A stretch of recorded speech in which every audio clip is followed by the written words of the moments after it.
Racism is the idea that some races are better than others, and that the superior race should not mix with others and has the right to control them. This type of modern racism began in the 15th century. It used the Bible's story of human creation, coinciding with the killing of Native Americans during the European conquest of the New World and the growth of the Atlantic slave trade. Philosophers continued to develop these ideas. In the 19th century, Western countries made great advances in science and technology, as shown in the works of authors like Jules Verne and H.G. Wells. Racism theorists used scientific methods like measurements and statistics to try to prove their classification of human races. This system placed white people at the top and black people at the bottom.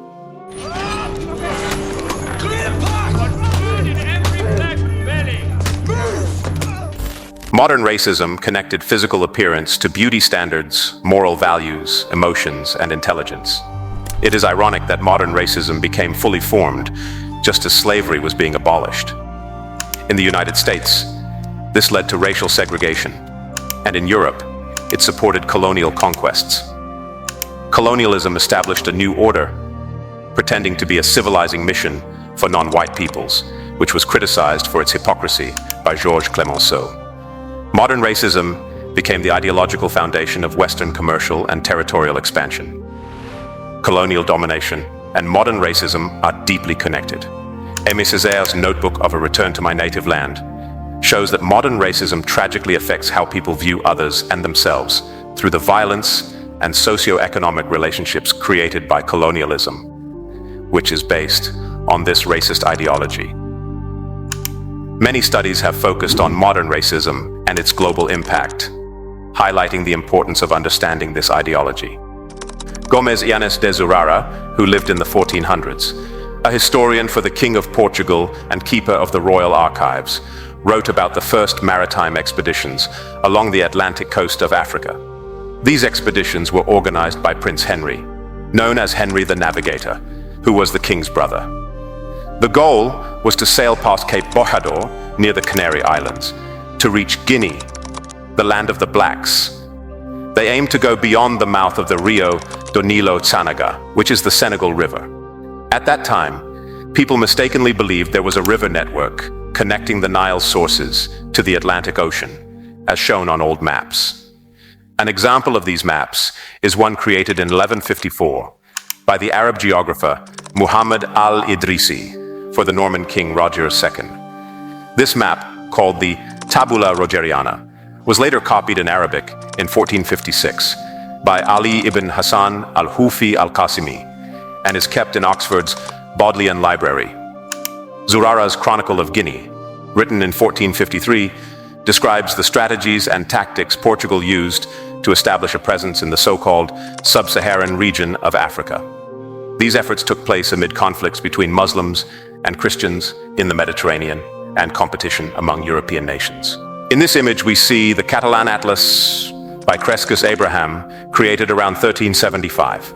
The atlas consists of 6 folded vellum sheets mounted on wooden panels. It was a gift from the King of Aragon to King Charles V of France. The so-called sub-Saharan section of the Catalan Atlas shows the ruler of the Mali Empire, Mansa Kankan Musa. The text highlights the position of black people and how European and Arab Muslim societies viewed them at the time.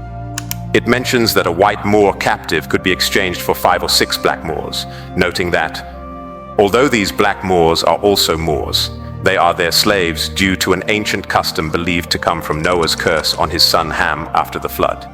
This curse supposedly decreed that Ham's descendants, including these Moors, would be slaves to all other races, as written by Archbishop Rodrigo of Toledo and Flavius Josephus. Another world map, showing the Near East, Africa, and Southern Europe, dating from the 1400s, is kept in the Biblioteca Marciana in Venice, Italy, and a facsimile is displayed at the Museo Galileo in Florence. This map was made by a monk named Fra Mauro at the request of King Alfonso V of Portugal. Like Muhammad al-Idrisi's map, it shows a river network from the Nile's sources to the Atlantic coast. Interestingly, the southern Mediterranean is at the top of the map, and the northern part is at the bottom. It's important to note that the ancient historian Flavius Josephus, who lived around 37 to 100 CE, refers to the curse of Canaan, not Ham, and his entire lineage. This means the curse did not generically apply to black people, but only to a branch of Ham's descendants. Historians debate this point, examining different interpretations by Jewish, Christian, and Muslim theologians before the 15th century. Regardless, it's important to place the curse of Canaan in its historical context, specifically in the history of the Hebrews, their relationship with Canaan and ancient Egypt, and the connections between Canaan and Pharaonic Egypt to better understand its origins.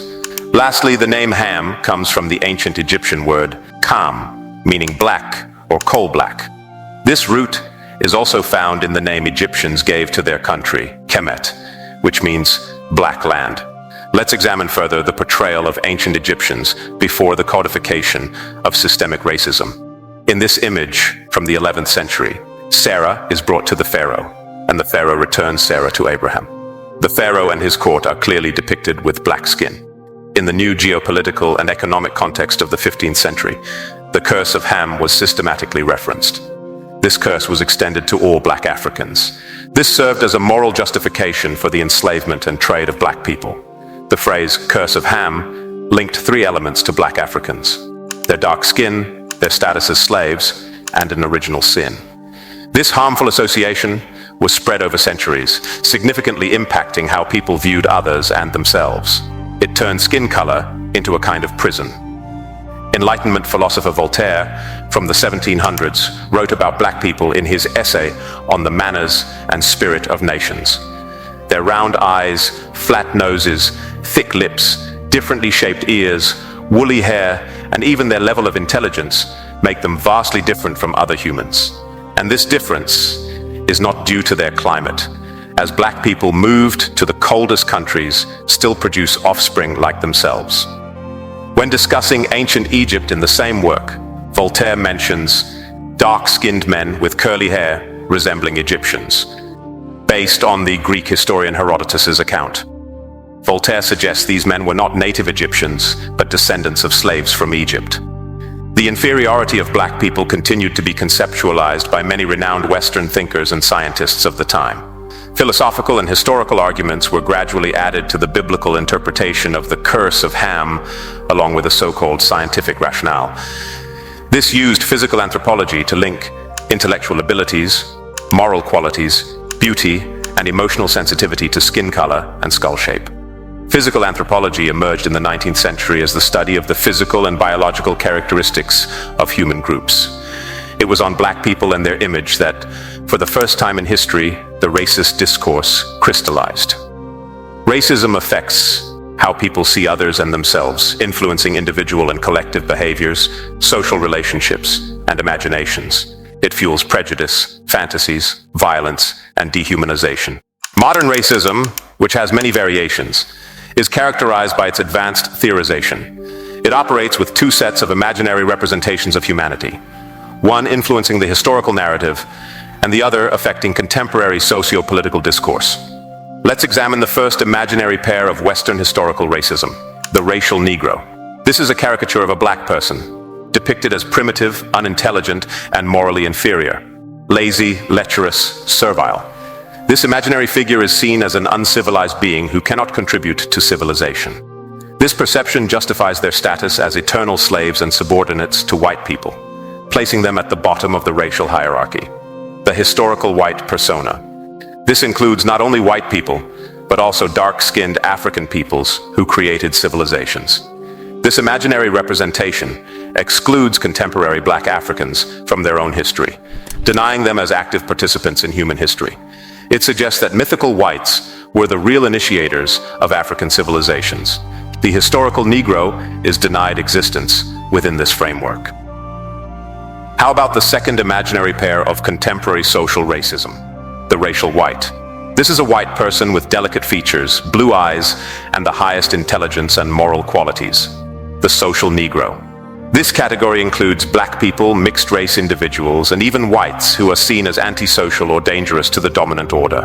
By inventing the black or Negro and creating a host of negative stereotypes, Europe created a framework of intolerance and exclusion. This was applied to other groups such as Chinese, Irish, Gypsies, and poor people, who faced exclusion and were attributed negative characteristics similar to those given to blacks. For example, the Irish were called white niggers in the United States and Canada. The social Negro is placed at the bottom of a human hierarchy, with the racial white at the top. This representation justifies and perpetuates extermination, slavery, forced labor, racial segregation, and apartheid. The social white merges with the racial white. This socio-political classification derives legitimacy from the historical narrative it has created and shaped to support domination and subordination of other peoples. In Cicero's time, Rome considered itself the leader of the free peoples. However, it frequently enslaved conquered peoples deemed unworthy of freedom. Similarly, in 18th century England, the popular song Rule Britannia celebrated the British Empire's naval dominance and its recent acquisition from Spain of the Asiento, the monopoly on the African slave trade. The lyrics proclaimed that Britons never will be slaves, an assertion that implicitly excluded other peoples, especially those they enslaved. Going back to the 18th century, De Losurdo presents The Pyramid of Peoples by Benjamin Franklin, illustrating early examples of racial hierarchy concepts. Before the American Revolution, Franklin created a hierarchy based on skin color, ranking nations, and describing the human race. He noted that Africa was entirely black or brown, Asia mostly populated by dark-skinned people, and pre-Columbian America as entirely dark. Europeans, though somewhat lighter, also had darker populations in Spain, Italy, France, Russia, and Sweden, with Germans only slightly lighter. The purely white people, according to Franklin, were the English on both sides of the Atlantic. This idea of a racial hierarchy persisted in liberal culture. For instance, Lieber placed the Anglican race at the top, embodying true freedom, while colonial peoples, blacks and Chinese, were at the bottom. In between were groups like Spaniards, Portuguese, and Neapolitans, who struggled to self-govern. Racist ideology uses skin color and skull characteristics to justify racial distinctions. For instance, craniometry was used to classify some black people as white in historical contexts. This created categories like true Negro and black creators of civilization, who were considered ancient Caucasians with dark skin. So what is the impact of racist ideology on the writing of human history, especially ancient African history?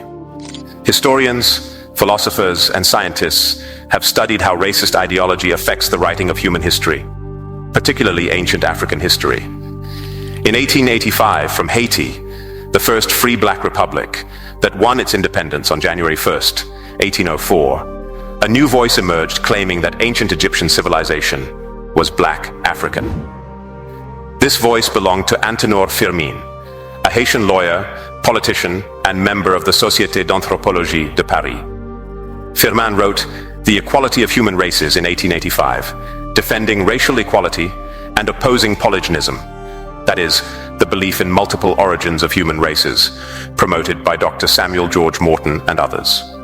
This polygenist view justified the racial stratification in 19th century American society and was supported by scientists like Jean-Louis Rodolphe Agassiz. George Robbins Glidden, an American consul in Alexandria and collaborator of Dr. Morton, played a significant role in bringing ancient Egypt into the debate on racial inequality. Glidden collected over 100 skulls from Egyptian tombs, which Morton analyzed, and these measurements were published in Crania Egyptiaca.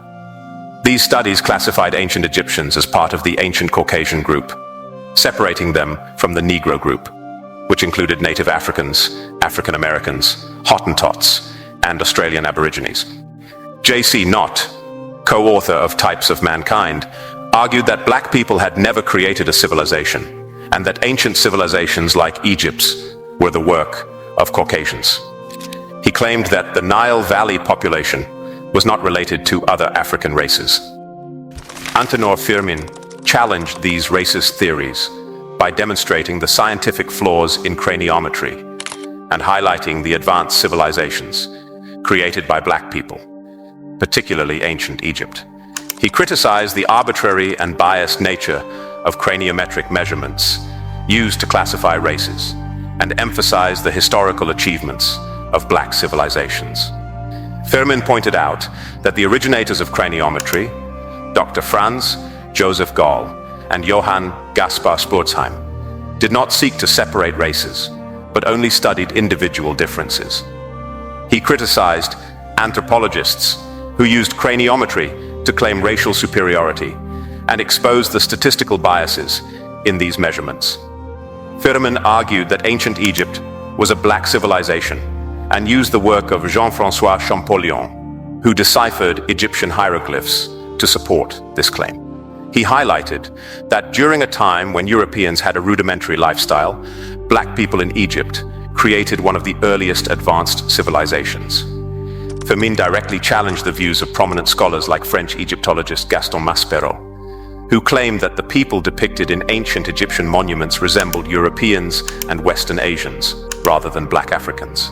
Firmin countered this by asserting that Egypt was indeed inhabited by black Africans, thus striking a blow against the racist theories prevalent in his time. Unfortunately, Firmin's groundbreaking work did not receive the support it deserved from the Société d'Anthropologie de Paris, and it fell into obscurity for many years.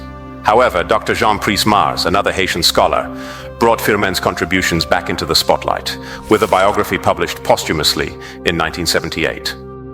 Price Mars drew connections between Firmin's work and that of Senegalese scholar Cheikh Anta Diop, who also championed the African origins of Egyptian civilization.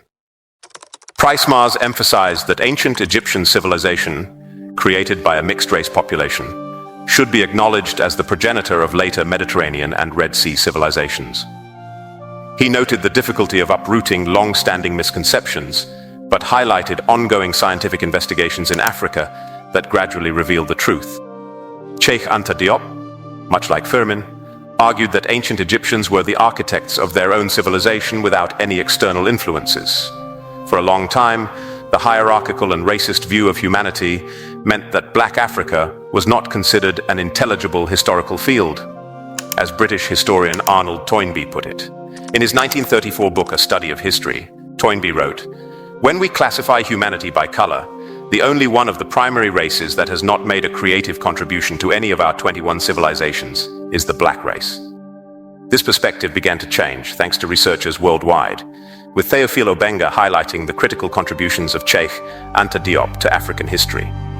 Diop's work initiated the defossilization of African history. In the late 1940s, during the colonial period when African contributions to human civilization were denied, Diop began pioneering historical research on Africa. Like Antenor Firmin, Diop supported the monogenetic origin of humanity, rejecting any racial hierarchy and emphasizing the diversity within human populations. In his 1954 book, Nations Négres et Culture, Diop argued that civilization could have been created by any human race placed in favorable conditions. His historical work covered various aspects of African history: the role of Africa in the genesis of humanity, the formation of the first African states in the Nile Valley, including Egypt, and its connections with Nubia and ancient Ethiopia, the study of patriarchy and matriarchy in antiquity, the formation and functioning of pre-colonial West African states, the cultural unity of Africa, economic production modes, the history of ideas. Diop's multidisciplinary approach included archaeology, linguistics, sociology, anthropology, ethnonomy, toponymy, oral traditions, and physical sciences, like molecular biology and chemical analyses. Diop was a key figure in UNESCO's General History of Africa project, which aimed to rewrite African history free from racial prejudices. This project resulted in an 8-volume series starting in 1980. Diop contributed significantly to the project's conception and to Volume 2, titled Ancient Africa, where he wrote the chapter Origin of the Ancient Egyptians. Diop's work called for a comprehensive reevaluation of the contributions of Black African civilizations to humanity and Western civilization, covering areas such as religion, philosophy, morality, law, political institutions, technology, and sciences.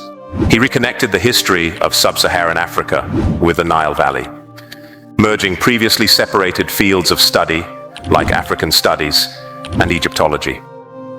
The publication of Nations Negres et Culture caused a significant stir, especially in the Francophone academic world. It prompted a wide range of reactions and critiques, from scientific debates to psychological and ideological analyses. Racist ideology, which labels different human populations with fixed stereotypes, gradually became the dominant way of thinking. These stereotypes were passed down from generation to generation through schools and universities, and spread widely through novels, artworks, comic strips, advertisements, caricatures, movies, and political speeches. In Europe and the United States, human zoos displayed non-white people, deeply and tragically affecting how people perceived others and themselves. A poignant example is the song Un Petit Ange Noir by Vigan, a Moroccan rhythm and blues singer from the 1960s, which includes the line, "I am just a little black boy tortured by the color of his mother." Films like Elia Kazan's Pinky, 1949, and Raoul Peck's I Am Not Your Negro, 2017. A documentary about American writer James Baldwin also explore these themes. French historian Alexis de Tocqueville described the profound inequality and violence in the relationship between black and white people in the United States. The Negro enters servitude and life at the same time. Often he is bought from his mother's womb, becoming a slave before he is born. The Negro has lost even the ownership of his own person and cannot control his own existence without committing a kind of theft. He makes futile efforts to integrate into a society that rejects him, adopting the tastes and opinions of his oppressors, aspiring to blend in by imitating them. From birth, he is told that his race is naturally inferior to whites, and he is not far from believing it. He is ashamed of himself. In every feature he sees slavery, and if he could, he would gladly repudiate himself entirely. The immediate harms of slavery were similar in ancient and modern times, but the consequences differ. In ancient times, the slave belonged to the same race as his master, and was often superior in education and enlightenment. Freedom alone separated them. Once freed, they could easily merge. Ancient societies could simply abolish slavery to eliminate its effects. In modern times, the problem is changing social attitudes, not just laws. For us, the real difficulty begins where it ended for the ancients. In modern times, the intangible and fleeting fact of slavery combines most disastrously with the physical and permanent fact of racial difference. The memory of slavery dishonors the race, and the race perpetuates the memory of slavery. No African came to the New World freely, so all who are here now are either slaves or descendants of slaves. The Negro passes on to all his descendants the external mark of his shame. The law can destroy slavery, but only God can erase its traces. Regarding how whites perceive blacks, historian Leon Poliakov summarized the ideas of Winthrop Donaldson Jordan. From the curse of Ham to Linnaeus's classification and the descriptions of Enlightenment philosophers, black people were subjected to relentless criticism by whites. Blackness, with all its negative associations, was opposed to whiteness, as crime is to innocence, vice to virtue, and bestiality to humanity. The severity of these condemnations reflects the strength of the cultural taboo, which in turn stimulated a forbidden attraction. Even classical antiquity noted the sensuality or shamelessness of black people, whom modern science attributed with monstrous sexual features. World literature, especially Anglo-Saxon literature, from Shakespeare to Edgar Poe and Melville, nostalgic for whiteness, explores the imagination's association of black skin with evil, lust, or simply the beast. This alienation has been analyzed and vigorously opposed by black intellectuals like Frantz Fanon and Aimé Césaire. Sheikh Anta Diop also addressed this alienation in a documentary film, Kemtiyu, where he discussed it with students. The power of 20th century Europe also shook Asian intellectuals, who questioned their scientific abilities, as illustrated by an anecdote from an article by Laurie Brown and Yoichiro Nambu, titled Japanese Physicists During the War. Hantoro Nagaoka was one of Japan's first physicists. His father, a former samurai, taught him calligraphy and Chinese.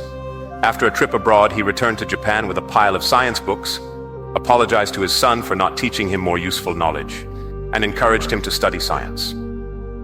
At university, Nagaoka wondered about the scientific talents of Asians. After studying the history of Chinese science for a year, he concluded that Japanese people did not suffer from a significant handicap. Understanding these psychological, societal, institutional, and political issues helps explain why it is difficult to accept scientifically supported work that challenges or destroys these ingrained perceptions. The origins of humanity and ancient Egyptian civilization, as previously examined, are deeply tied to the perception of the other and oneself. The skin color of the first Homo sapiens and the ancient Egyptians who built the pharaonic civilization are central issues. Research in paleontology, archaeology, and genetics has increasingly highlighted our African origins. However, misconceptions about the Nile civilizations persist. The long-standing impact of this imagery can be seen in various studies. Racist ideology has led some Africans to internalize the stereotypical images of the Negro and the white. Some, in trying to rehabilitate the Negro, have inadvertently accepted the essentialist assumptions of racism. Terms like black pharaohs or pharaohs from Africa, used exclusively for the 25th Nubian dynasty, which ruled Egypt from 775 to 656 BCE, suggest that ancient Egypt was not in Africa or that its rulers were not African. To avoid such misunderstandings, one should refer to Egyptian geography and iconography. Portraits of pharaohs like Sahur, Mentuhotep II, Amenhotep III, and Tutankhamun remind us that ancient Egypt is indeed part of Africa. This observation does not diminish the remarkable work of researchers and archaeologists in uncovering the history of the Nile Valley. However, there is a significant gap between the anthropological reality of pharaohs, excluding periods of occupation, and their portrayal in most blockbuster films, from Cecil B. DeMille's The Ten Commandments, aired in 1956, to Ridley Scott's Exodus, a very recent movie from 2014. Modern racism, established as an ideology of domination, manipulates flexible anthropological categories and corresponding scales of moral, aesthetic, and intellectual values. Since the 16th century, this ideology has placed significant emphasis on skin color, particularly in the relationships between European and African societies.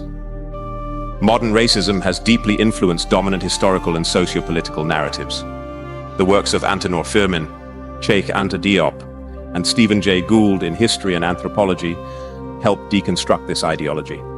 They reveal how modern racism is intricately linked to colonial systems of political, social, economic, cultural, and intellectual domination. This connection explains the immense challenges faced by Firmin and Diop in promoting a vision of humanity and history free from racist assumptions, where Africa is fully integrated. Understanding the origins, specific features, and operational modes of modern racism is crucial for education. Cheikh Anta Diop's humanistic perspective calls for a new way of perceiving ourselves and others, emphasizing its relevance today. The climate, by creating the physical appearance of races, has drawn ethnic boundaries that are obvious, strike the imagination, and determine instinctive behaviors that have caused so much harm throughout history. All the peoples who have disappeared in history, from antiquity to the present day, have been condemned not by any inherent inferiority, but by their physical appearances and cultural differences. Therefore, the challenge is to re-educate our perception of human beings, so it moves away from racial appearance and focuses on humanity, free from all ethnic coordinates. We all aspire to the triumph of the concept of the human species in minds and consciences, so that the specific history of any race fades before the history of humanity as a whole.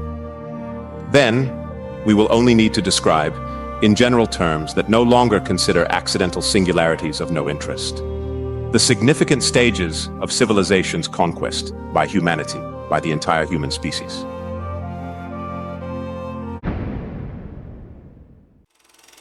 Until the lions have their own historians, the tales of the hunt will always glorify the hunter.